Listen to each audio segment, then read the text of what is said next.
What is the hardest Pokemon game to play? Many people have asked this very question, and there have been many answers given. Most of them prevail from a Nuzlocke perspective.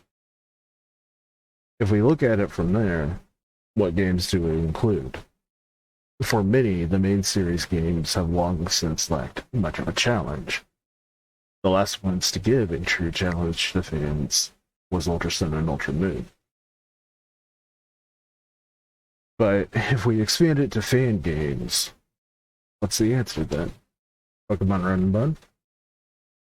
I mean, only 99 people have been in it at the time of recording.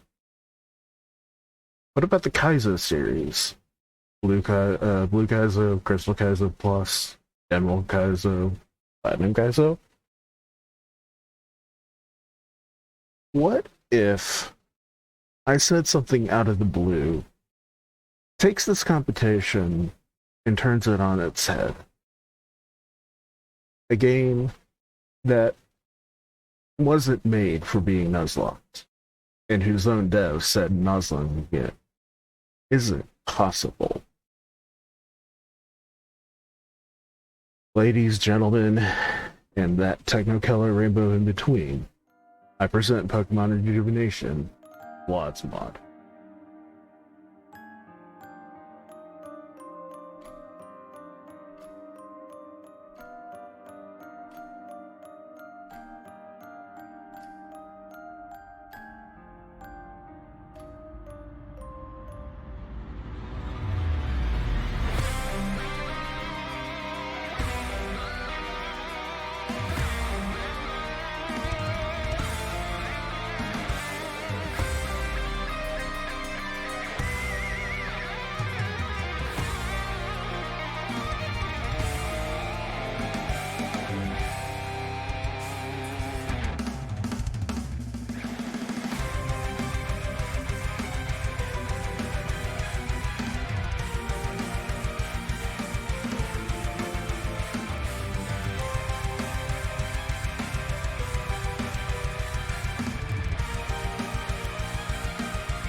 Wait, you're playing a mod for a game that isn't even done?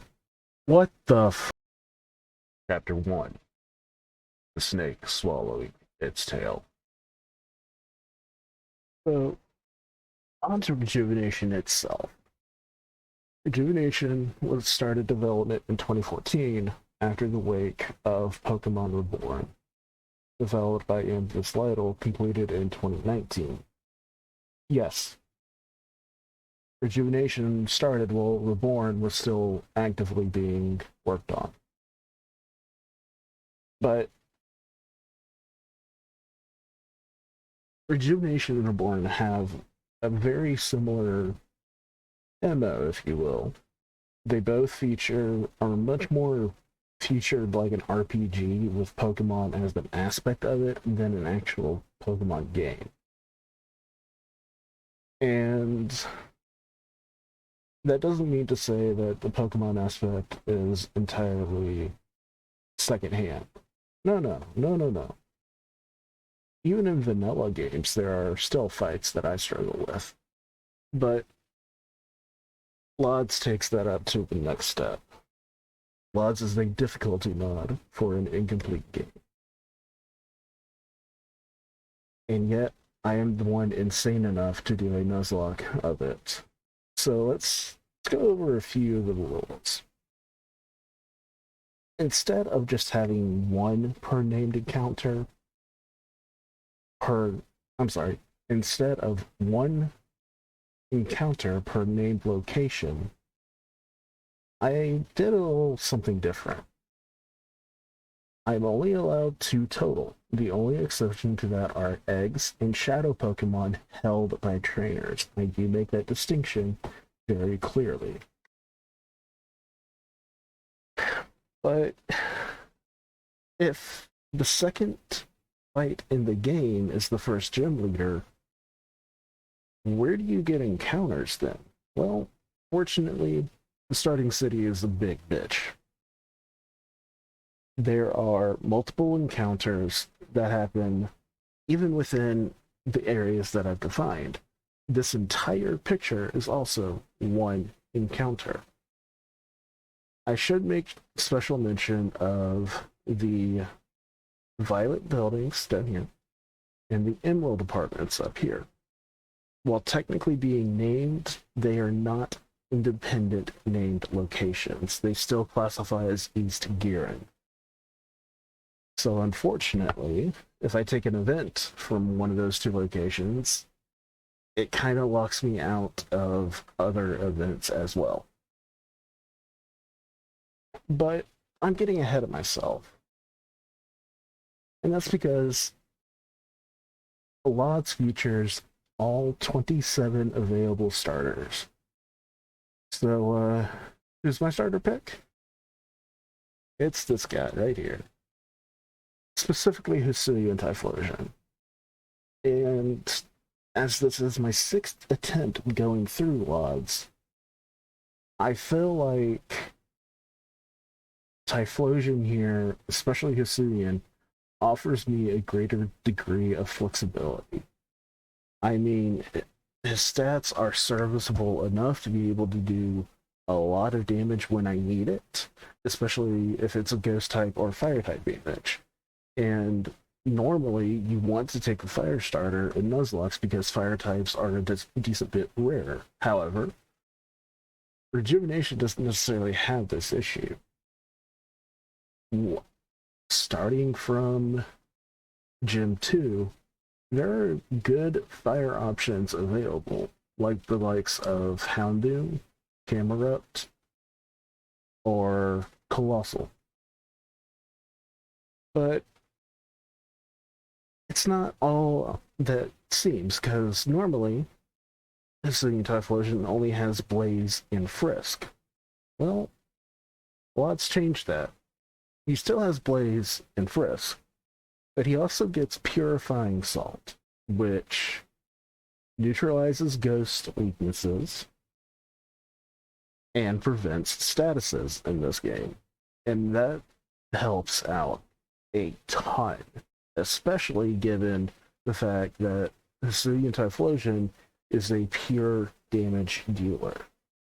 As such, the notable moves are pretty much all damage except for one. And I don't even use Hisuian Typhlosion for Will-O-Wisp. Yeah, it's an option. I think I've done it once on a fight to break Sturdy, but other than that, yeah, this is my guy. And if we take a look back at East Giran, there are several other encounters that should make note. First and foremost, at the top right, this hotel here, this actually counts as 3 different encounter locations. The rooftop, the casino that's in there, and the hotel itself. And all 3 have very decent encounters, the casino especially. 2 casino encounters are top tier. And I'm going to say it, the king of Act 1 is Maractus, which you can get in the casino.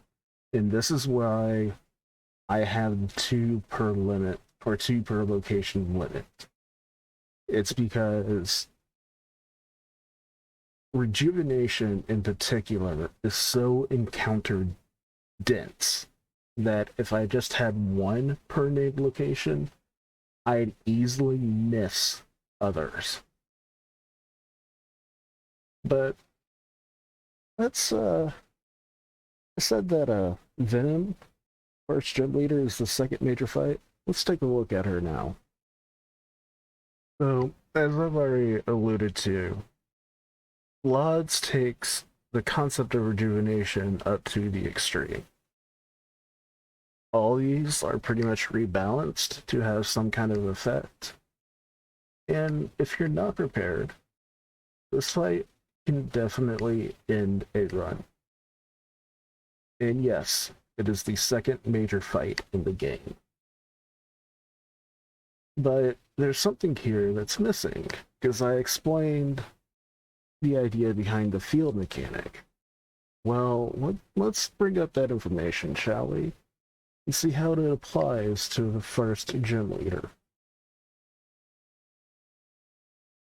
There's not a way for her to directly influence the level of the concert field without going into one of her last Pokemon, which is Whirlipede.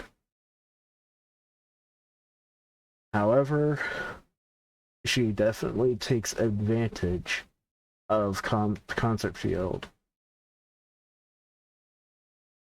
I'd say the main threats here are probably the Gumi and the Krogunk. Those are the two that I consistently have issues finding counters for. And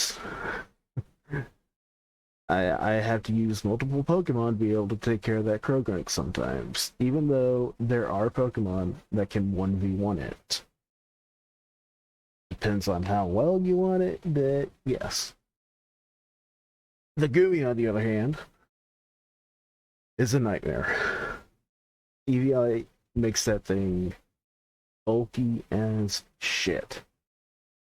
And yeah, again, Gumi kind of disincentivizes Covet, and I'm trying to think of any other way. Knockoff. I think there's one knockoff user before Gen 1. But yeah, Venom is fun. Let's get to the fight, shall we? Venom in the gym. Here we go. Went over it in the breakdown. She's not that hard. It's more of, if you come in unprepared, yeah, she'll crush you. These first three are going to go down very quickly because Rellor here is one of the more consistent leads I've been able to find. The only other one has been Unknown. And the community knows about Unknown. Mirror Force with Stab hits kind of hard. It's one of the very few that can actually OHKO this Trubbish. This Gumi will just go down to a stage 4 rollout. And I did not flinch there. That's the only flinch chance that I needed to dodge.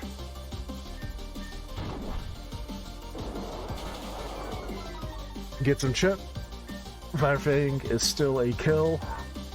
So, Golava comes in. And gets the finish up. This is normal gym field boosted fake out. So we block it with the ghost type. Does not have to be Sandygast. Banette also works. Not Banette. Shove it. We intimidate and we harden. Making sure this card does not do pretty much any damage. And now Quillfish, thanks to the metronome effect from maxed out concert field, fully clears the fight.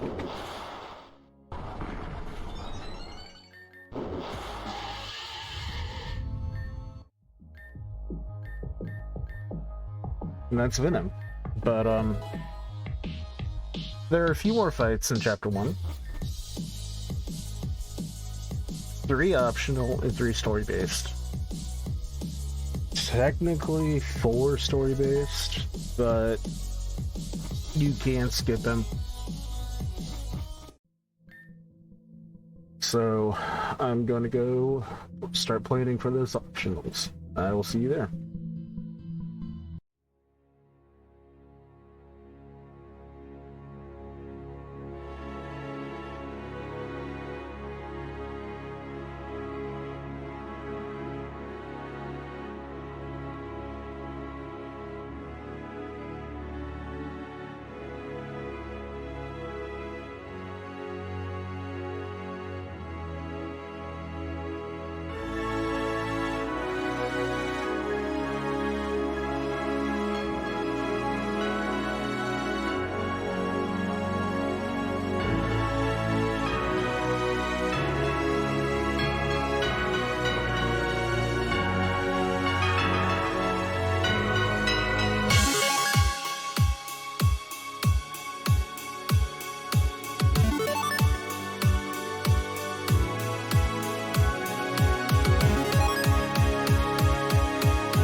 Really one.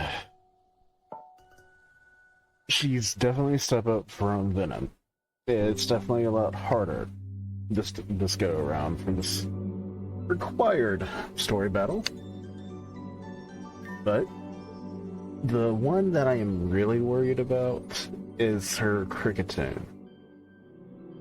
But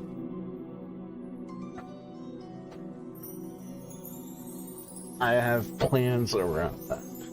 So, yep, let's see how this goes.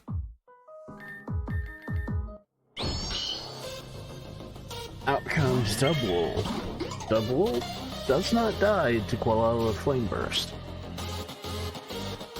So, the better thing is to stall this out. Yeah, I'm gonna get paralyzed, but I'm already slower than it, so it really doesn't matter. What? Excuse me, what? What? Open your eyes! You are a vile sinner!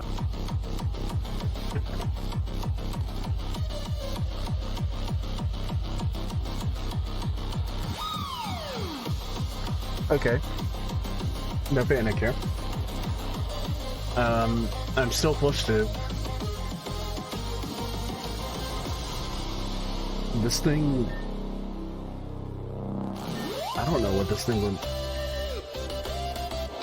Slash is going to be disincentivized because it'll gain a grass subtype and become not very effective. Play Rough is my guess.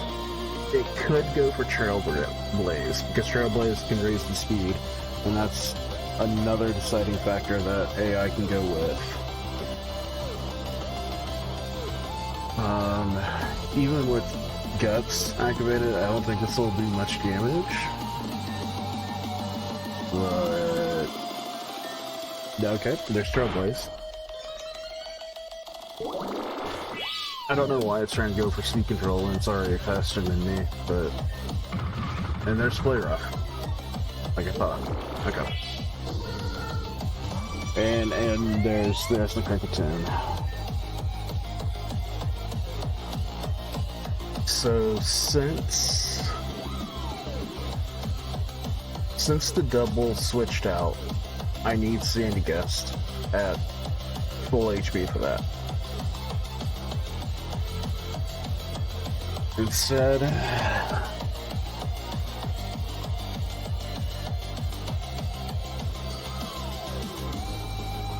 that's actually going to make Slacky a little bit harder. Yeah, I need to nuke this thing, so...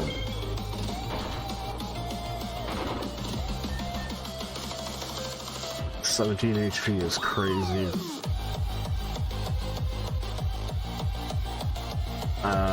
I'm faster than this thing. Yeah. This is 45. The only one mon that I'm not faster than is Serpentary. So I'm in Blaze, 18 or anything lower.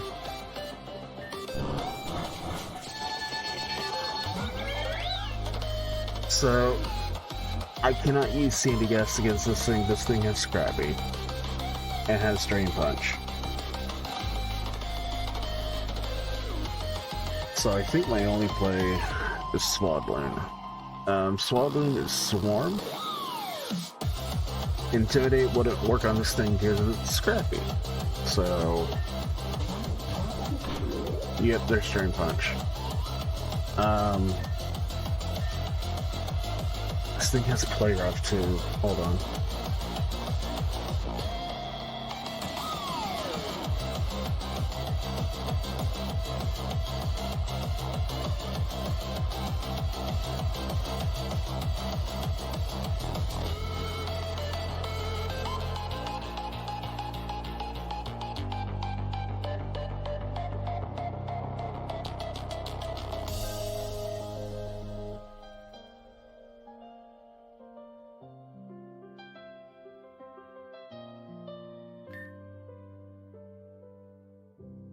No, this thing is plus speed then. It's jolly. Yeah. Play Rough. Only does about 30%. No, hold on. Let me correct myself. It does about 60%. Let's see, highest roll is 38.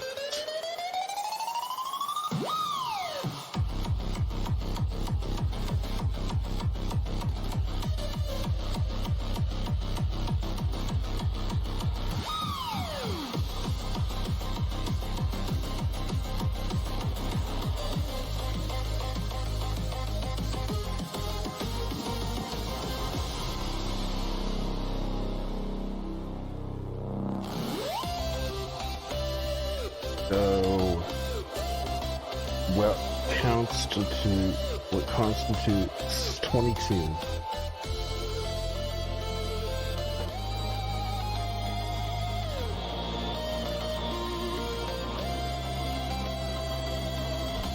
HP. 21 HP would be Swarm, and that's how I kill this thing. So, does this put me into Swarm?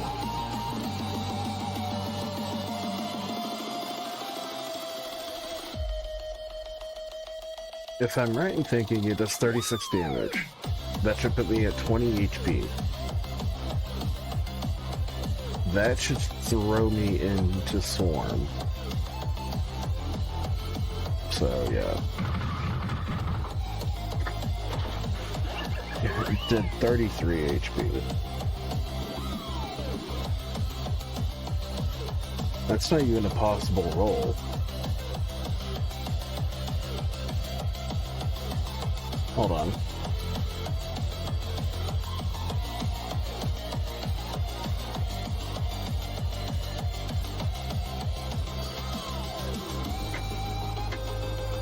$65 base defense.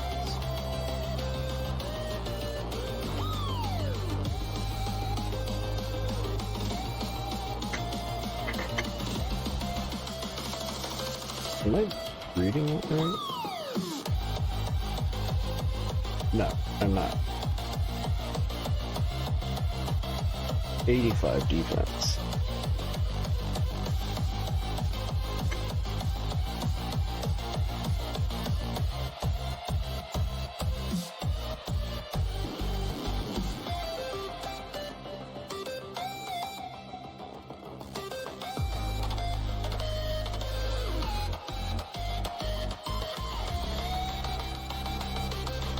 Even still.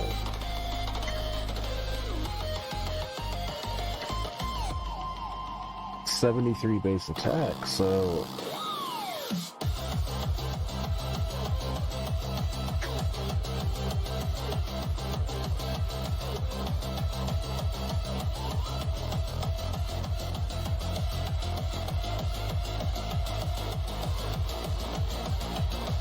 yeah, I don't understand how that killed. Okay, whatever. That's a mystery for another day. Lucky. It's gonna go Slam. That's the highest damage move it has on me, but what do I do after this? It's going Razor Leaf.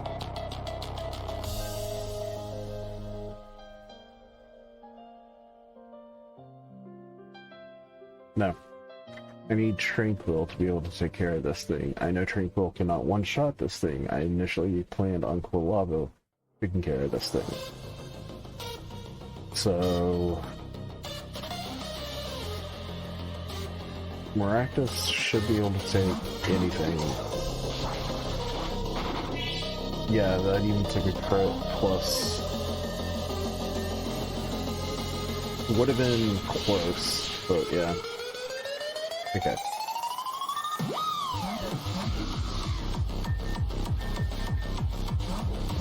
Okay.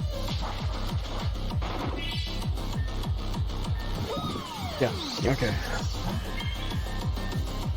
I know CDS cannot solo this thing without a little bit of support. So I'm going to prowl at it once. Okay.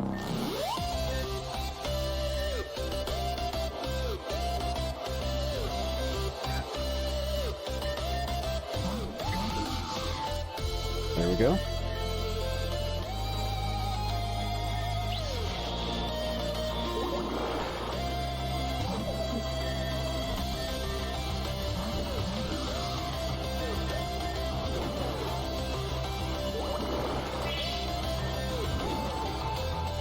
Yeah. Okay, things are back on track. I knew CDS would be able to take care of this thing if it did switch, because there's a possibility with it with Miraculous going to +2. I was not expecting it on the first turn, which is Leech Seed. So Viper's the only thing that I have that can effectively counter this. It takes barely any damage from its fairy type moves, because it has Pixelate. This thing is disgusting, by the way.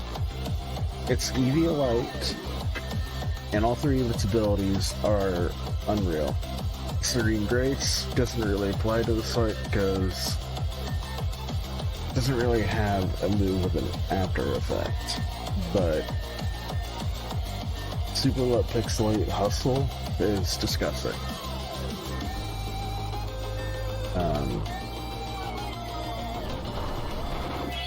Yeah, even it just does ridiculous damage. You never expected me to be able to do that. But that was one that I had planned out before. I knew Survivor could easily counter Togepi. Holy crap. Yes, one. This is not that bad of a fight, even though it is a multi-battle. This is a 6v6 multi, not like the 12v12 we get into later in the mod. Landing multi-fights is not my strong suit. I don't like it because the AI for the partner is sketchy. There are a lot of, most of the time it's okay. There are a lot of decisions, however, you're like, why? Genuinely, why? But you don't see it here.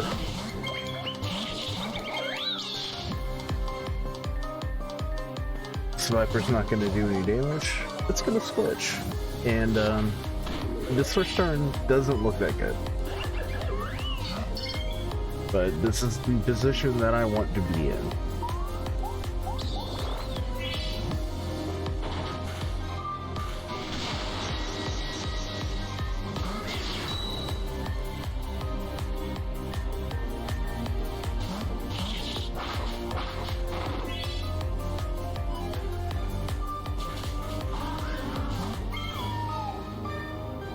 All to take care of that Murkrow, which has Prankster, and that's a major pain in the ass.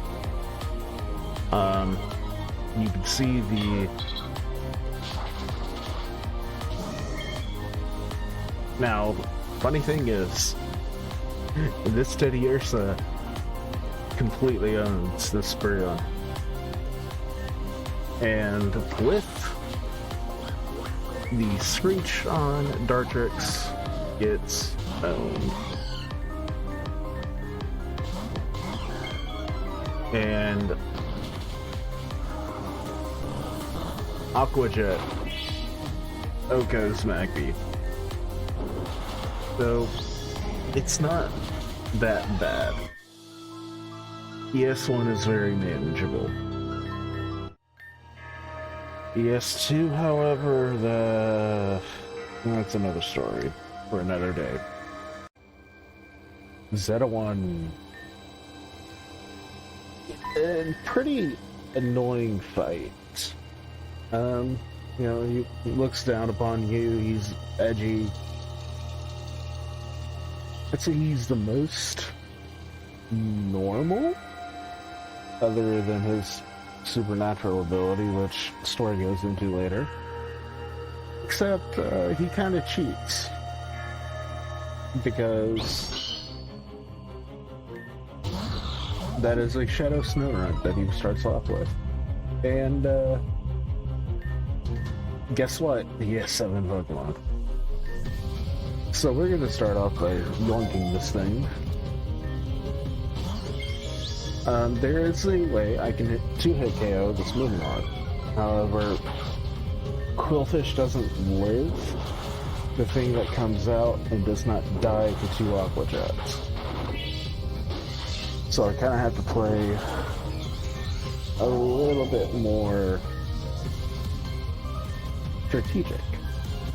And it forces his dog out. Yes, that is a legendary on the 4th major fight. This thing with Aerials does 30 damage to Miraculous, so technically would be fine, but I'm not really, because even between Mega Drain being field boosted and Leech Seed being field, no, that's field boosted on Grassy, it's not in Forest. I'm still not fine, because this is going to be 27 health. Leech Seed repair or heals not. So to get the right positioning, we go to Priority Merchant and Seal and do a Fake Out Eye Shard combo. Now this thing is going for Breaking Swipe. I need to get this down to -4 with Intimidate here. So we're going to be Intimidate Cycling. Blah.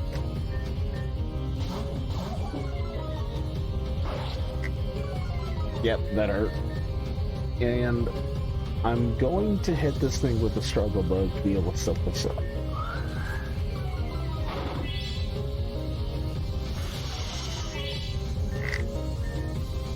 Still going for AC1, so okay.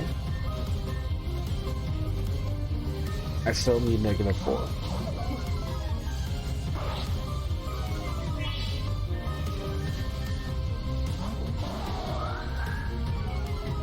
Yeah, Icy Wind does not really do that much damage to the Seal. This thing is at -3.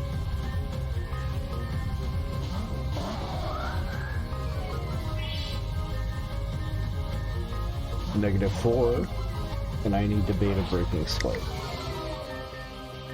So we go back to Seal, and we go into Maractus, because Breaking Swipe gets a Grass subtype, and now with that -1 special attack, I set a Leech Seed, and now I basically pivot and heal. We wanted to do this differently. I could not really find a way.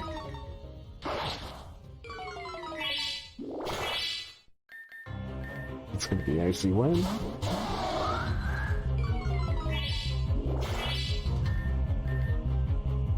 And a Breaking Swipe.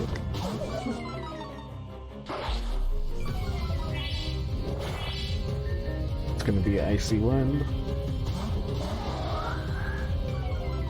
Yeah, I'm doing this to heal some of the more important mons. Now Maractus.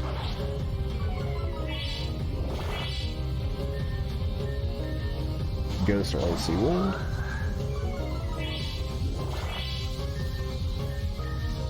Goes for Breaking Swipe. Basically, I'm just doing this until I get more health on Maractus, in case something else doesn't go right.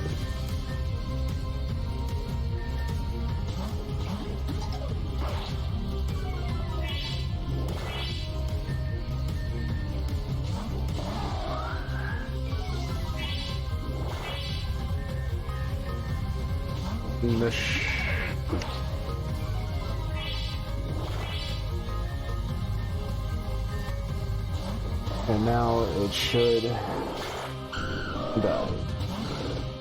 The lava. This is the HP Grass, Flame Burst, Scorching Sands, Extrasensory. This is more than likely HP Grass. So we go out into Swaddling.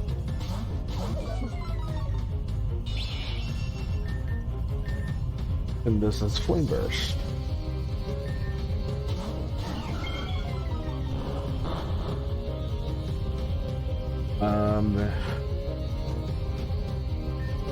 This is going to be Scorching Sands or Extrasensory.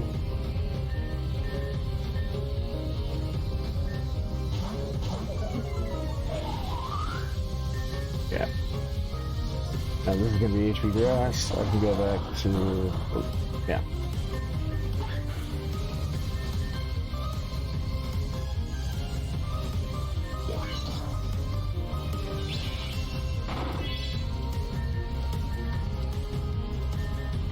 This is HP Grass.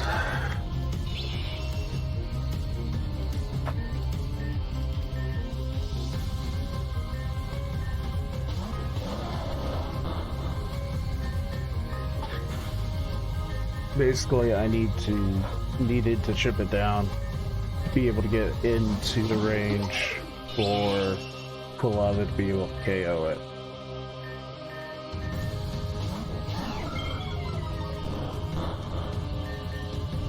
Or not Kulava, Full Fetch.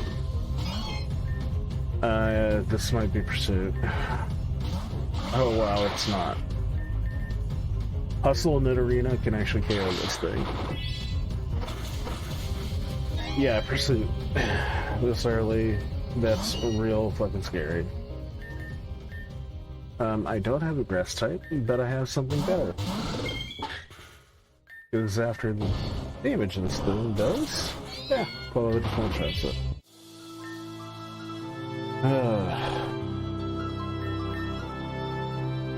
No. When we get the ability to purify, that Snorunt is going to be real useful. And that's pretty much the end for Chapter 1. Wait. What? Excuse me, what? Well, ain't that fucking hunky-dory. Not even a day into avium and we get swallowed by a Gyarados? Ladies and gentlemen, and those of unspecified genders, welcome to the Rift. So, what is a Rift? And why did Zeta trap us in it? Put plainly, a Rift is a different dimension. And 9 times out of 10, there's going to be a Pokemon associated with it. And in this game, what is a Rift Pokemon? It's sort of like a mini-boss. These Pokemon can have varying different stats and various amounts of health pools. However, poor Gyarados over here, it's just sad.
first days in the region of Avium, we got involved in a terroristic attack on a forest.